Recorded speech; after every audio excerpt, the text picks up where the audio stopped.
እኔ ኡስታዝ አልለውም እኔ እሱ ያለውንም አልደግምም ከሱ ቪዲዮም ተነስቼ አልሰራም። ግን እሺ ይበል ምን ይፈጠር ነው። በሁሉም ነገር አስተያየት ካልሰጠውኝ የሚላትን ነገር አቆሞ ሞር ትምህርት ላይ ትኩረት እንዲያደርግ ብታረጉት መልካም ነው።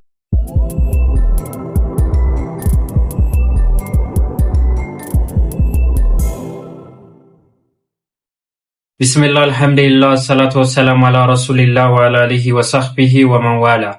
ውድና የተከበራችሁ የቻናላችን ተከታታዮች አሰላሙ አለይኩም ወራህመቱላሂ ወበረካቱ።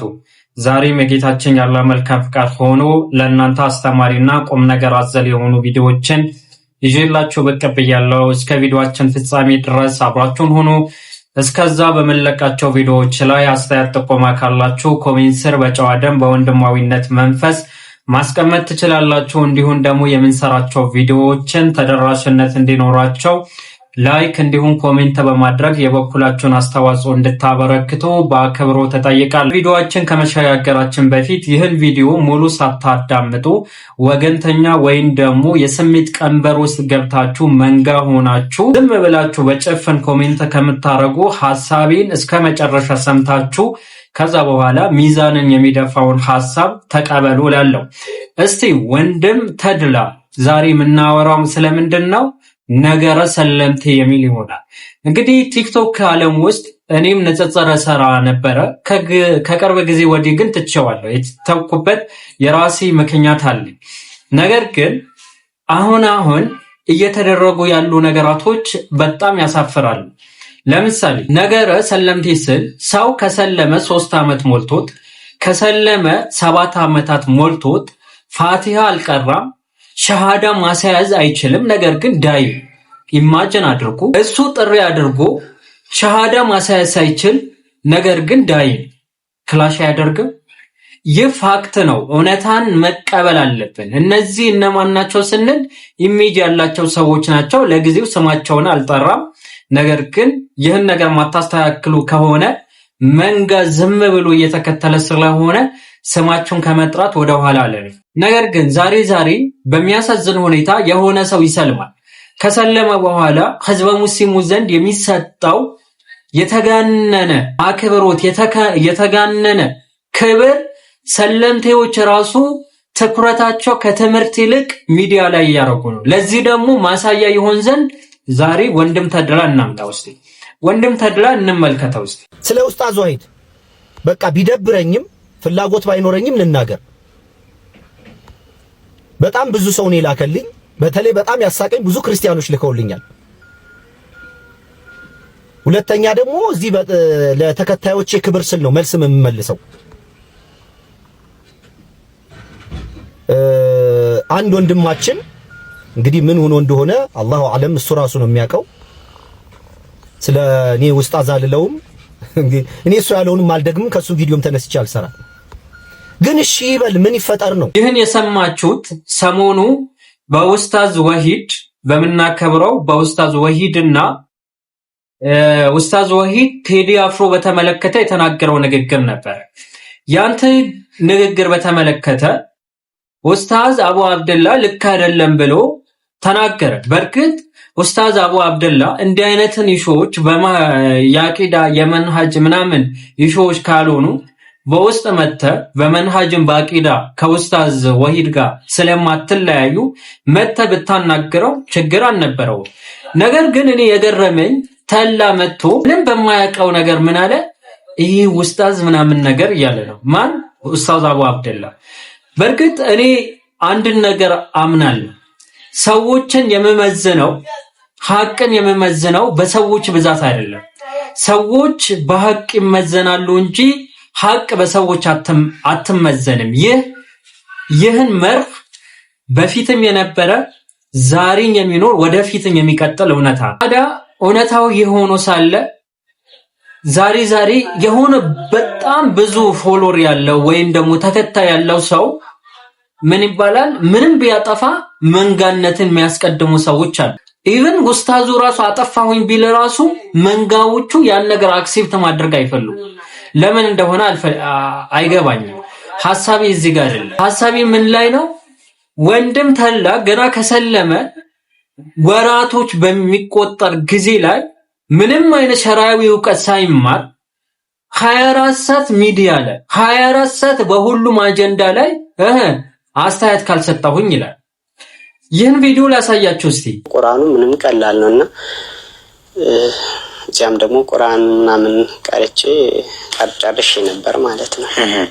አሁን ቁርአን ቀራ ነበር ወይም አስቀራ ነበር ማለት ምን ማለት ነው? እስቲ ለኛ ተገቢ ነው ማለት ሳይሆን እንደው ቁርአን እንዴት ነው የሚቀረው? ቁርአን ማለት አሁን ተምሮ ማስተማር እንደሚባል እኔ ከኡስታዞች ነው ማለት ኡስታዞች ማለት እንግዲህ የሃይማኖት መሪዎች ዋናዎች ናቸው። ከዚያ ደግሞ ገና የሚመጡትን ደግሞ ገና አሌፍ ፊደላቶችን እንኳን ራሱ የማያውቁ ስላሉ እነሱ ደግሞ አሌፍ እንዴት ናት፣ ባ እንዴት ናት፣ ታስ ጂሙ ጾድ ዶድ የሚባሉ ፊደሎች አሉና ጧ የሚባሉ ብዙ ፊደላቶች አሉ። እነሱን ለሌሎች አስተምራለሁ። ከዚያ ደግሞ ሲናበቡ ደግሞ አሊፍ ለም ሚም በታ ምናምን እየተባባሉ ሁለት ሲሆን ይህን ዲያቆን ነበረ። ከሰለመ ወር ነው ሰልሞ። ከዛ በኋላ ደግሞ ወዴት ሄደ? ድጋሚ ወደ ኦርቶዶክስ ገባ። ከዚህ የምንማረው በጣም በርካታ ነገራቶች አሉ። እኔ ባጣራሁት መሰረት ይህ ልጅ ሰለምቴ ነው። ከሰለመ 1 ወር ነው፣ ዲያቆን ነበር። በሰለመ ማግስት የመስጂድ ማይክራፎን ተሰጥቶት እንዲያስተምር ተደረገ። አያችሁ የዝቅጠታችን መጨረሻ። ሰለምቴ ሲባል ገና በአንድ እግሩ ያልቆመ ዳዴ የሚል ግለሰብ። መራራ የሆነ ሀቅ ተቀበል። ከኔ በላይ ስለ ሰለምቴ አውቃለሁ ብትለኝ እስቀባለሁ። በርካታ ዓመት ከሰለምቴዎች ጋር ተማምረናል። በምችለው አቅም ኢንፎርሜሽን ሰጥቻለሁ። በምችለው አቅም ደግሞ አስተምራለሁ። እስቲል እስካሁን ማለት ነው። ግዴታ እንዲህ አይነት ተማሪ አለን ብዬ ማሳየት አልፈልግም። ታዲያ የሆነ ሳለ ይህን ግለሰብ የመስጂድ ኢማም የሚያደርገው ማይክሮፎን ሰጥቶ ዳዋ እንዲያደርግ አረጉት። ጀለስ። ከዛ መጨረሻ ላይ ምን ሆነ? ከአገልጋዮች ምናምን ተጣልቶ በንዴት ነበረ ወደ እስልምና የገባው። ሲመለስ ጊዜ ምን አለ? እኔ የመስጂድ ኢማም ነበርኩ፣ ማይክሮፎን ስላደረገ በቃ ቁርአን የጨረሰ መሰል። አሁን ላይም ያሉ ሰለምቴዎች አላህ ካዘነላቸው ጥቂቶች በስተቀር አሁንም ሁሉንም እያልኩኝ አይደለም። በጣም አከብራቸው ሰለምቴዎች አሉ። በጣም የሚገርሙ ሰለምቴዎች አሉ። እነዚህ ሰዎች ውጪ አብዛኛው ማለት ይቻላል እንዲህ ሺት ሰለመ ይባላል። እነዚህ ሰለምቴዎች ኮንትሮል የሚያደርግ ማኔጅ የሚያደርግ ከተወሰኑ ተቋሞች ለምሳሌ የኡስታዝ ወሂድ አለ እኔ በማቃው ማለት ሌሎች እንዲህ የሚያደርጋለው ወይ ሲባል የለም። ሻሃዳ ያዘ፣ ከዛስ ላይቭ ይግባ፣ ከዛስ ቪዲዮ ይስራ፣ ከዛስ ይፈትፍት፣ ከዛስ የሱና ኡስታዞችን እንደፈለገ ይሳደብ። ጀስት ኖርማል ስርዓት መያዝ አለ። ሰለምቴ ማለት ገና ህፃን ልጅ። አንድ ሰው የሻሃዳ ቃል ይዞ የምስክርነት ቃል ሰጥቶ ወደ እስልምና ሲገባ እንደ ንጹህ ሰው ነው።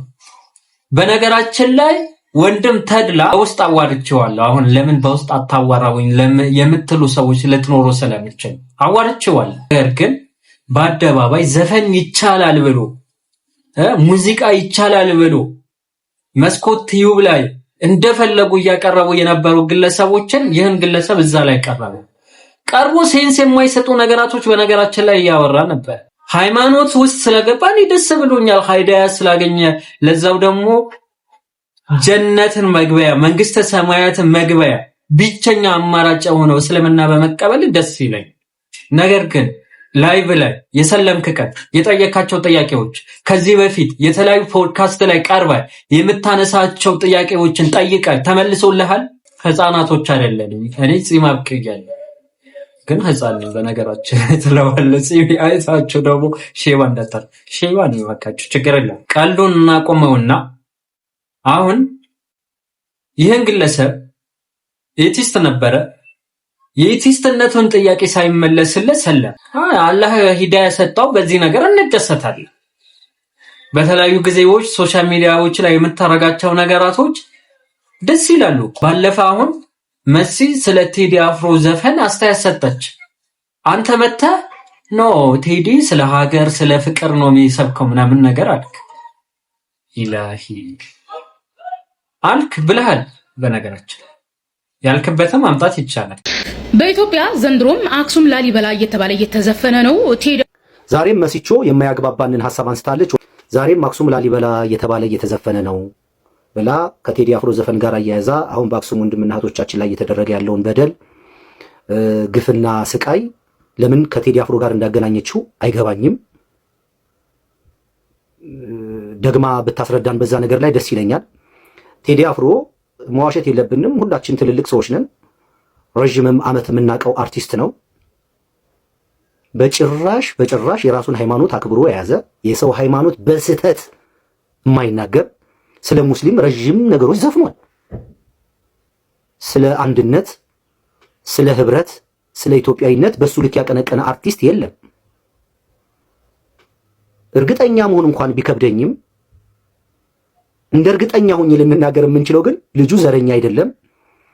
የሚጠላው ሃይማኖት፣ የሚጠላው ብሔር፣ በተለይ የሚወደው ብሔር አለ ብዬ አላምንም። እኔ ከዘፈኖቹም ከባህሪው ምናም ተነስታችሁ አንደኛ ቴዲ አፍሮ አክሱም ላሊበላ ብሎ የዘፈነበት ሞቲቭ የኢትዮጵያን የስልጣኔ ምልክት ለመጠቆም እንጂ ቴዲ ስለ ፍቅር ስለ እንትን ምናምን ዋይ ምንድነው? አሁን በሁሉም ነገር እንዲህ እንትን ካላልኩኝ አሁን መሲ ላይ ቪዲዮ የሰራ ሰው እኔ አቦሳላ ወጥቼ ቪዲዮ ሰራበት ወንድሜ ለምን በወንድምህ ላይ ተነሳ ለምንድነው በውስጥ አታዋራውኝ ይላል። ማዋራት ራሱ አይተበከብኝም። እውነቱን እንነጋገር ከተባለ በአደባባይ አጠፋ በአደባባይ ምላሽ ይሰጥበታል። ይህ እስልምናን በትንሹ የሚያቅሰው ትንሽ ሸራዊ ዕውቀት ያለው የሰለፎችን አካሄድ የሚረዳ ሰው በደንብ ጠንቅቆ የሚያውቀው እውነታ ነው። ሰለምቴነት የዳቦ ስም መሆን የለበትም። ሰለምቴነት ህይወታችሁ ከጨለማ ወደ ብርሃን የምትመሩበት እንጂ ልብስና ጌጣጌጦችን የምትቀይሩበት ዓለም መሆን የለበትም። ህዝበ ሙስሊሙ አንድ ሰው ሰለምቴ ከሆነ ሙስሊም ነው፣ በቃ አለቀ። ሰለምቴ የሚል ራሱ ታፔላ ለምን እንደሚሰጣቸው ራሱ አይገባም። ሀዩ ነኝ ሰለምቴ ነኝ እንትና ነኝ ሰለምቴ ነኝ እንትና ነኝ ሰለምቴ። ከዛስ 24 ሰዓት ላይቭ ከፍታለሁ ቂራት አልቀራ ምናምን ነገር 24 ሰዓት ወንበር እያሞክ ስራ አሰራ። ከዛ የሆኑ ሰዎች ሰፖርት እያደረጉ ምናምን ነገር ትኖራለህ። ይህ የመጨረሻ ዓለማው አሁን ቀናህ የሚሉኝ ሰዎች እኮ ሊኖሩ ይችላሉ። የጅልጥ አስተሳሰብ አምጥተው እዚህ የሚያወሩ ሰዎች ይኖራሉ። በሚገባ ቋንቋ ነው የምናገረው ጅልጥ ስል ማለት ነው። አፉ ወይ እንዴ ነብዩ አለይሂ ሰላቱ ወሰላም ነቢ ሆነው ቁርአንን የሚያክልን መልእክት ይዘው ቁርአንን የሚያክል ትልቅ መልእክት የሰው ልጆች ከጨለማ ወደ ብርሃን የሚመራ ቅዱስ ቃል ይዘው ስራ ይሰሩ ነበር። ታምኑኛላችሁ? ዛሬስ ያን አይደለም። አዛን ሲል ለአዛን ምላሽ አይሰጡም። አዛን ሲል ቁጭ ብሎ ላይቭ ላይ ነው ያለው። አላህ እኮ ማለት ነው ሁሌም ዳዋ ላይ ብቻ ትኩረት እንድናደርግ ይፈልጋል። መልእክተኛው አለይሂ ሰላቱ ወሰላም ያቺ መስጂድ ውስጥ ገመድ አስራ ምደገፍበት ነው ስትል ጊዜ ለነፍስሽም እረፍት ስጪው ለስጋሽም ብለው ቆረጡት። እንዲቆረጥ አዘዙ። ገመዱ ማለት ነው የምትደገፍበት። ዛሬስ 24 ሰዓት ላይቭ ነው። ለራሱ ጊዜ አይሰጥም። አንድ አይነት የሆነ ጥያቄዎች አርጊመንቶች ይነሳሉ። ራሱ ላይ አፕዴት ማድረግ የለም። ከውስታዞች ቁጭ ብሎ መቅራት የለም።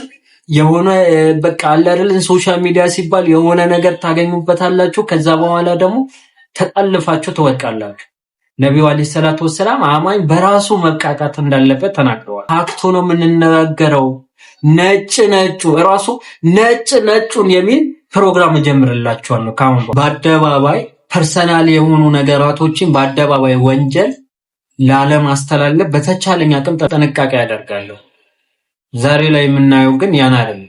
ሀይቅ እውነቱን ከተነጋገርን ማለት ነው። ምን በቃ አሁን ሰለምቴ ከመሆኑ በፊት ከካም ነበር አንድ ሰው ማለት ነው። በቃ ይሄ ከካም የሚለው ቃል ይቅርታ ሌላ ቃል መጠቀም ስለማልፈልግ ከዛ ሰለምቴ ከሆነ በኋላ እንዲደረሰብኝ መጀመሪያም እኮ እንደዛ ነበር። ከሀቢቢ ምንድነው የምትለኝ እንዴ ሰለምቴ ከመሆኑ በፊት ስራ ነበረው ወይም ትንሽ ስራ ነበረው። በዛ ተፈተፈይን ነበር ለምን ከዛ ሰለምቴ ከሆነ በኋላ ያን ነገር ትንሽ መሆኑ ይገባው። ምን ማለት ነው?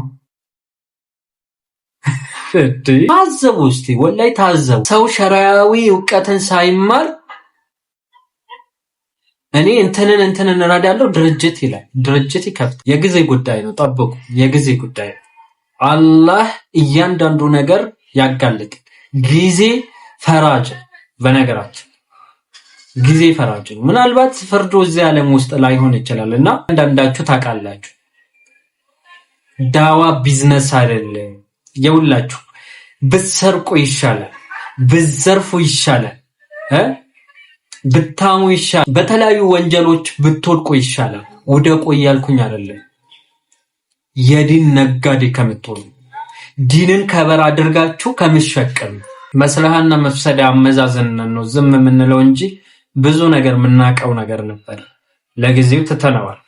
አላኩል ሐል ወንድም ተድላ የምታውቁት ወንድምና እህቶች እባካችሁ በርታ፣ እንዲበል አይደለም። እውነት እናገር ከተባለ ከምትቀርቡት ሰዎች በላይ ለሱ የተጨነኩኝ እኔ ነኝ። እውነት እናገር ከተባለ ቢያንስ ስህተቱን ተናገርኩኝ። ዛሬ እኮ ሚዲያ ላይ ያለ ሰው ስህተት እየሰራችሁ ራሱ ስህተታችሁን አይናገርም። እኔ በጣም መወደው ሰው አሁን ብዙ ጊዜ ቪዲዮ ራሱ አጥፍቼ ያውቃለሁ። ልክ ነው ብዬ ያመንኩበትን ነገር በሐሳብ ዲስከስ ስናደርግ ጊዜ የነሱን ሐሳብ ገዝቶን የቀየርኳቸው ብዙ ሐሳቦች አሉ። ደውዬ ይቅርታ የጠየቅኳቸው ሰዎች አሉ። እስቲ ያን አድርጉ። ስህተትን ተናገሩ። ስህተታቸውን ማያስተካክሉ ከሆነ ኢግኖር አድርጓቸው። በመሰረቱ ሙስሊምን ኢግኖር ማድረግ ተገቢ አይደለም፣ ግን ሸሪዓው የሚቻልበት መንገድን አስቀምጠዋል። ሰው መክራው እምቢ የሚል ከሆነ ትዘጋዋል። ይህ የነብዩ አለይሂ ሰላቱ ወሰለም አስተምሮት ነውና ያን ነገር ለማድረግ ሞክሮ ላለው አኩል ሐል ለዛሬ ይህን ካልኳችሁ በሌሎች ቪዲዮዎች እስከምንገናኝ ድረስ ሀዛ ወቢላሂ ተውፊቅ ወሰለላሁ ዐላ ነቢና መሐመድ ወዐላ አሊሂ ወሰህቢሂ ወሰለም። ወሰላሙ አለይኩም ወራህመቱላሂ